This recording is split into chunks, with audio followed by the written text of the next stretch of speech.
NCP नेता बाबा सिद्दीकी की गोली मारकर हत्या, सीने और पेट में लगी गोलियां, 2 आरोपी गिरफ्तार, 1 फरार। बाबा सिद्दीकी की हत्या मामले में बड़ा खुलासा, मुंबई पुलिस को मिली जानकारी के मुताबिक हत्या के पीछे लॉरेंस बिश्नोई गैंग का हाथ। सूत्रों के मुताबिक आरोपी पिछले 25 से 30 दिनों से उस इलाके की रेकी कर रहे थे। तीनों आरोपी ऑटो रिक्शा से बांद्रा ईस्ट में हत्या वाली जगह पर पहुंचे।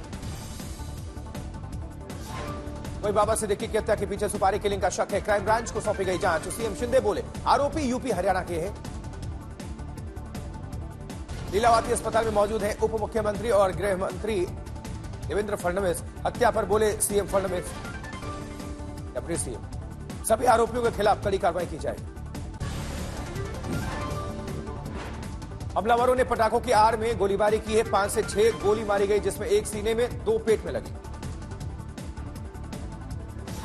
बाबा सिद्दीकी हत्या मामले में फायरिंग में 9.9 mm पिस्टल का इस्तेमाल हुआ था। लीलावती अस्पताल के डॉक्टर नीरज उत्तमानी ने कहा हॉस्पिटल में लाने के बाद नब्ज नहीं चल रही थी। वहीं आदित्य ठाकरे ने कहा है कि बाबा सिद्दीकी जी की हत्या चौंकाने वाली है। दुखद रूप से महाराष्ट्र में कानून और व्यवस्था की स्थिति को दर्शाता है। कानून और व्यवस्था पूरी तरह से ध्वस्त हो गई है। शिवसेना यूबीटी की सांसद प्रियंका चतुर्वेदी ने कहा है कि मुंबई में यह अराजकता अस्वीकार्य है और इसकी सीबीआई जांच होनी चाहिए। बाबा सिद्दीकी हत्या पर भावुक हुए खड़गे, कहा यह मेरी निजी क्षति है। वहीं बाबा सिद्दीकी के मर्डर के बाद लगातार अस्पताल आ रहे हैं लोग। एक्टर सलमान खान बीती रात 2:50 पर लीलावती अस्पताल पहुंचे। बाबा सिद्दीकी और सलमान खान के बीच अच्छे रिश्ते रहे हैं। सलमान खान और शाहरुख खान के बीच सुलह कराने में भी बाबा सिद्दीकी का अहम रोल था। नाना पटोले बोले महाराष्ट्र सरकार की गुनहगारों का समर्थन करने की जो नीयत है, ये उसी का परिणाम है। बाबा सिद्दीकी जैसे नेता भी महाराष्ट्र में सुरक्षित नहीं। कांग्रेस अध्यक्ष मल्लिकार्जुन खड़गे का बीजेपी पर विवादित बयान, कांग्रेस को अर्बन नक्सल बोलने पर सवाल किया। वही कांग्रेस अध्यक्ष मल्लिकार्जुन खड़गे ने कहा बीजेपी के लोग लिंचिंग करते हैं, उनकी पार्टी आतंकी पार्टी है। कांग्रेस अध्यक्ष क्या है बोले तो उनकी पार्टी टेररिस्ट की पार्टी है, लिंचिंग करते हैं, मारते हैं। कांग्रेस अध्यक्ष खड़गे के बयानों पर केंद्रीय मंत्री गिरिराज सिंह का पलटवार, बोले कांग्रेस जिंदगी भर आतंकियों का समर्थन करते रहे और आप दूसरों को बता रहे हैं। जिंदगी भर हमने तो देखा नहीं कि क्या जो लोग आतंकवादी को साथ देते हैं। कांग्रेस अध्यक्ष मल्लिकार्जुन खड़गे की आतंकवादियों की पार्टी बयान पर बढ़ा विवाद। मल्लिकार्जुन खड़गे ने कांग्रेस पर पीएम मोदी के अर्बन नक्सल तंज किया खंडन। खड़गे ने बोला पीएम मोदी को ऐसे आरोप लगाने का कोई अधिकार नहीं। खड़गे ने कहा पीएम मोदी ने पहले दावा किया था कि शहरी नक्सली कांग्रेस पर नियंत्रण रखते हैं। उत्तर प्रदेश उपचुनाव को लेकर दिल्ली में बीजेपी का मंथन का दौर। बीजेपी के तमाम जो बड़े नेता हैं, आज दिल्ली में बैठक होगी।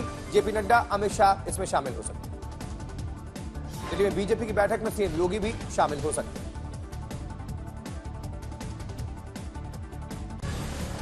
वहीं कांग्रेस ने हरियाणा चुनाव प्रदर्शन पर बूथवार रिपोर्ट मांगी है। कांग्रेस प्रमुख ने महाराष्ट्र चुनाव पर हरियाणा के असर को खारिज किया है। जेपी एनआईसी घटना पर जुबानी जंग खत्म। यूपी उपचुनाव से पहले अखिलेश ने समाजवादी राजनीति की शुरुआत की। वहीं लखनऊ में दलित युवक की हिरासत में मौत पर सियासत, मायावती ने उठाया मुद्दा, पुलिसकर्मियों पर कड़ी कार्रवाई की मांग।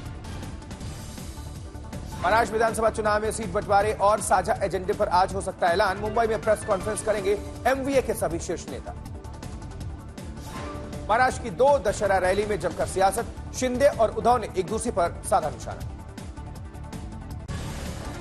आरजीकर हत्याकांड पर टीएमसी ने आरएसएस प्रमुख या हमला, उनके द्वारा लगाए गए आरोपों का खंडन किया। तमिलनाडु ट्रेन दुर्घटना की जांच, पटरियों पर गायब बोल्ट और पुर्जे मिले। सूत्रों के मुताबिक जांच एजेंसी को तमिलनाडु ट्रेन दुर्घटना में ट्रैक तोड़फोड़ का संदेह है। आज केजरीवाल का दौरा है। विधानसभा के लिए पार्टी के एक उम्मीदवार को चुनने के लिए धन्यवाद यात्रा।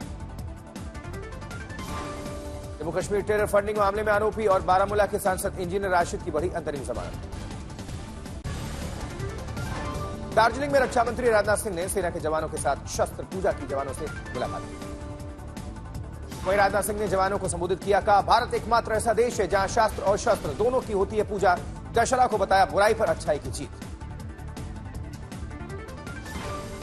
को विजयादशमी के पावन पर्व की हार्दिक बधाई देता हूं और आपके परिवारजनों को भी मैं अपनी हार्दिक शुभकामनाएं देता हूं।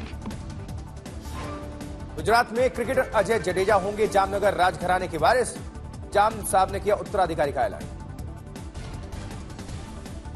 वहीं आंध्र सरकार ने नई शराब नीति अधिसूचित की, 5,500 करोड़ रुपए राजस्व प्राप्ति की उम्मीद जताई। लखनऊ की महानगर में 20 सालों से आयोजित हो रही रामलीला, इस बार भी हुआ शानदार आयोजन। पिछले 20 सालों से कुणाल पंत निभा रहे हैं राजा दशरथ का किरदार। हापुड़ में कुश्ती दंगल के आयोजन में आए थे केंद्रीय मंत्री जयंत चौधरी, पहलवानों का बढ़ाया हौसला। हापुड़ में केंद्रीय मंत्री जयंत चौधरी बोले, यूपी में होने वाला उपचुनाव किसी दंगल से कम नहीं है, हम करेंगे पूरी मेहनत, जनता की अदालत में रखेंगे अपनी बात। इधर दिल्ली में श्री मानव धर्म रामलीला कमेटी ने किया रामलीला का आयोजन। रामलीला के आयोजन में चीफ गेस्ट बनकर आए Smriti Irani.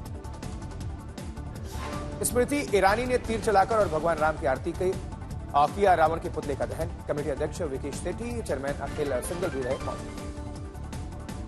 Delhi police special cell और दिल्ली के जीके मर्डर केस में वांटेड शूटर के बीच एनकाउंटर। मधुर उर्फ अयान ने दिल्ली के ग्रेटर कैलाश इलाके में की नादिर शाह नाम के शख्स की ताबड़तोड़ गोलियां मारकर हत्या। दिल्ली पुलिस और शूटर के बीच चली 11 राउंड गोलियां। गुजरात के मेहसाणा में निर्माण स्थल पर मिट्टी धंस गई और 9 मजदूरों की मौत हो गई, एक लड़के का रेस्क्यू किया गया। कौशाम्बी में मूर्ति विसर्जन के दौरान विशेष समुदाय के बीच जमकर हुआ बवाल, चले ईंट पत्थर, कई घायल, पुलिस फोर्स तैनात।